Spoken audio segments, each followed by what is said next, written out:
Indian arm forces mindset. और मैंने military मंत्रा करके एक यूट्यूब चैनल है, उस पे भैया मतलब कि इंटरव्यू लेते हैं, जो भी इंडियन आर्म फोर्सेस के जो भी ऑफिसर्स हैं उनके इंटरव्यू लेते हैं। तो मैंने उन सभी के इंटरव्यूज़ देखे हैं और मैंने एक नोटबुक बनाई है जिसमें उन सभी के जो जिसने उन लोगों ने बताया है कि कैसे आप एसएसबी के लिए प्रिपेयर कर सकते हैं, उनका माइंडसेट जानने की कोशिश की है। और इम्पॉर्टेंट चीज़ मैंने अपनी इस नोटबुक में लिखी है, जिससे कि मुझे एसएसबी में और not only SSB life long learnings मिल सकें। तो मैंने ये नोट्स बनाए पूरे और बहुत सारे इंटरव्यू ना ही यार तो मैंने बहुत सारे इंटरव्यूज़ देखे हैं और उनके नोट्स बनाए हैं कि मैं उन्हें रिकॉल कर सकूं। बट ये नोट्स मैंने सोचा कि उन सभी कैडेट्स फ्यूचर कैडेट्स के उनको हेल्प मिल सके। नॉट ओनली एसएसबी, वो लाइफ लॉन्ग अपनी लर्निंग्स को बढ़ा सकते हैं उनके एक्सपीरियंस से।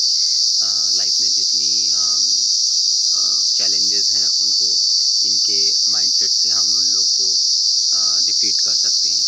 सो आज हम बात करेंगे वन ऑफ द माई मतलब वो इंस्पिरेशन है कहीं ना कहीं हम मेरे लिए। और सबसे फर्स्ट मैं रखूँगा आज कर्नल राजीव भैरवान को। आई होप कि हर एक स्टूडेंट जो एसएसबी की या डिफेंस फोर्सेस की तैयारी कर रहा होगा वो इनको ज़रूर जानता होगा।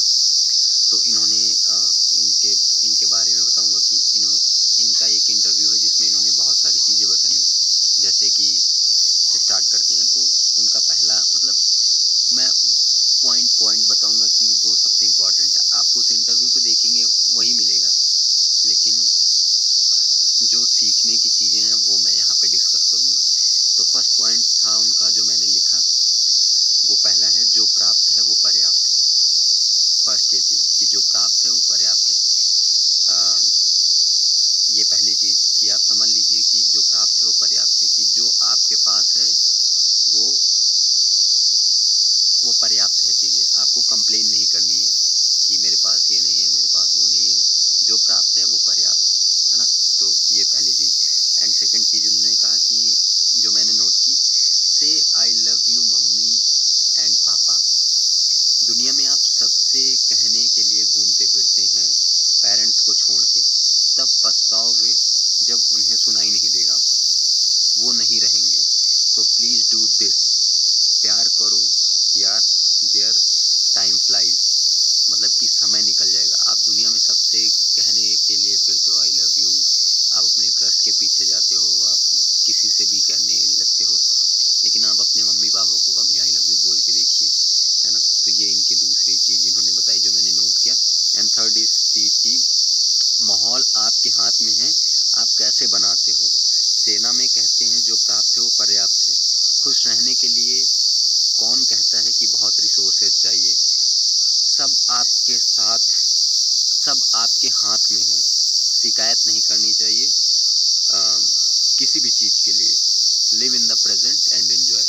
कि आप इसका ये मतलब है कि समझ गए होंगे कि सेना में माहौल बनाने के लिए रिसोर्स के पीछे हमें नहीं जाना चाहिए कि रिसोर्स होंगे तभी हम कुछ अच्छा कर पाएंगे। माहौल आपके हाथ में है। सेना में यही चीज़ें होती सिखाई जाती हैं कि जो प्राप्त है वो पर्याप्त है। कम से कम रिसोर्सेज में ज़्यादा से ज़्यादा इंजॉय कर पाना, या कम रिसोर्सेज से ज़्यादा जो आपका एम है उसे कर पाना, है ना। या एंड सेकेंड चीज़ वो बताते हैं गोरखा रेजिमेंट के बारे में इस इंटरव्यू में, कि वो जो बिना पैरासूट के भी कूद सकते हैं। जैसे सैम मोनिक शाह ने बताया था कि यदि सेना का जवान ये कहे कि मुझे मौत से डर नहीं लगता है, तो या तो वो पहली बात या तो वो झूठ बोल रहा है और या तो वो गोरखा है। तो इन्होंने इस चीज़ को यहाँ पे डिस्क्राइब किया था।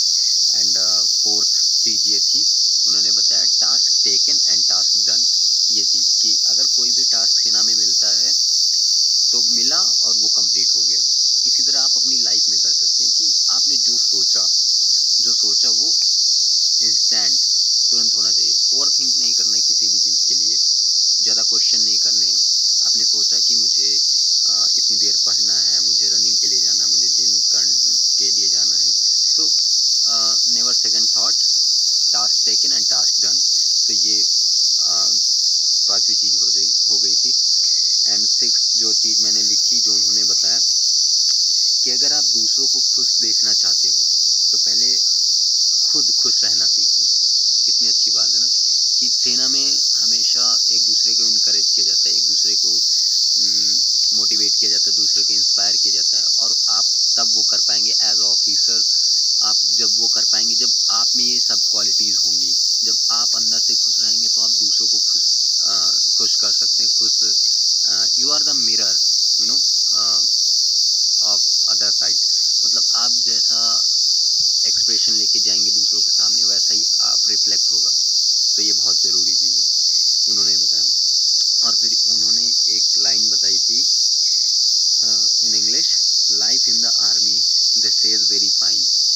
सुनिए, the life in the army they says very fine, join by 22 you are dead by 29।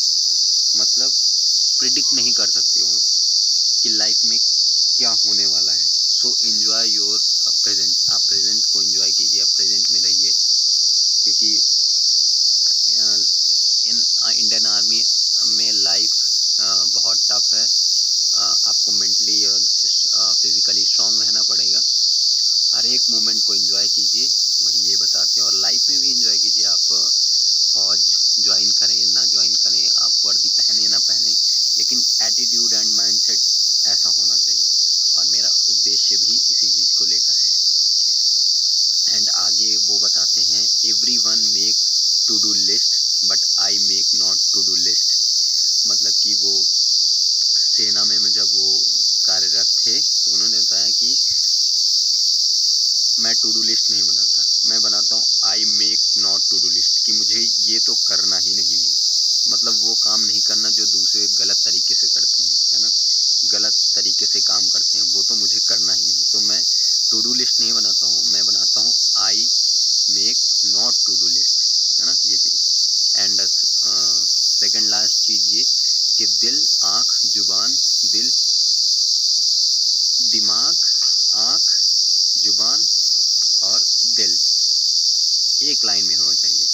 जो सोचते हो वही देखते हो, वही बोलते हो, वही दिल से निकले तो क्लैरिटी पक्की है।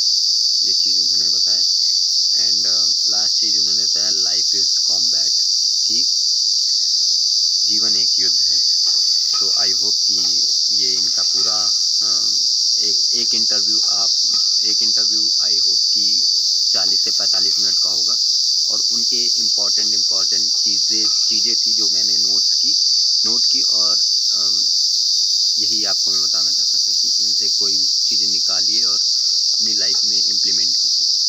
सो मिलते हैं किसी नए वीडियो में, किसी नए ऑफिसर और सोल्जर के साथ, जो कि आपकी लाइफ को चेंज कर सके, आपके माइंडसेट को चेंज कर सके। आप अपना एटीट्यूड उस तरीके का लाइए जो एक defence forces, Indian arm forces के हर एक जवान अपनी लाइफ में कैरी करते हैं। उनका एटीट्यूड, माइंडसेट, वो आप अपनी लाइफ में भी लाइए और उसी तरह सोचिए। यही मेरा मेन उद्देश्य है।